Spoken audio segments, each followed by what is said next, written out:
ও মাস্টারমশাই, আমার 100 টাকা লাগবে। আমার কাছে নেই। টপ দিচ্ছ কেন? বলে নাও বলে নাও। একটু স্বপ্ন দেখছি। এ পাতি স্কুল মাস্টার, তুমি কি করেছো জীবনে? হ্যাঁ, 30 বছর ধরে তো শুধু একইভাবে ছাত্রদের ঠ্যাঙাচ্ছ। 100 টাকা দেওয়ার ক্ষমতা নেই, সে আবার আমায় জ্ঞান দিচ্ছে। 30 বছর ধরে যে তোমাকে সহ্য করছি সেটা কম কথা? হ্যাঁ, নিজের পয়সাটা জাঙ্গিয়া কেনার ক্ষমতা নেই, তার আবার বড় বড় কথা। ছেলেরা বড় হলে পুরো বাবা মাকে সেবা করে। আরে তোমার বয়সী ছেলেরা পড়াশোনা শেষ করে চাকরিতে ঢুকে বউ বাচ্চা নিয়ে ঘর সংসার করছে, আর তুমি এখনো বাবার কাঁধে বসে অন্ন ধ্বংস করছো। অপদার্থ। কিস, চাকরিটা ছিল তাই এখনো মাথা উঁচু করে বাঁচতে পারছি, নাহলে তো কবে গিয়ে রাস্তায় দাঁড়াতে।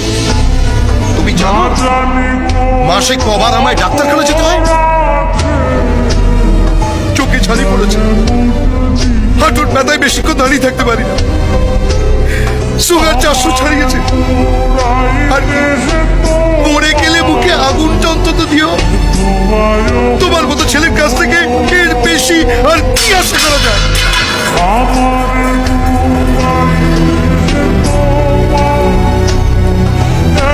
এই নাও তোমার 100 টাকা। ইচ্ছে হলে অ্যাপ্লিকেশন ফর্ম কিনো, নাহলে নেশা ভাঙ করো, নাহলে কোনো মেয়ের পেছনে উঠে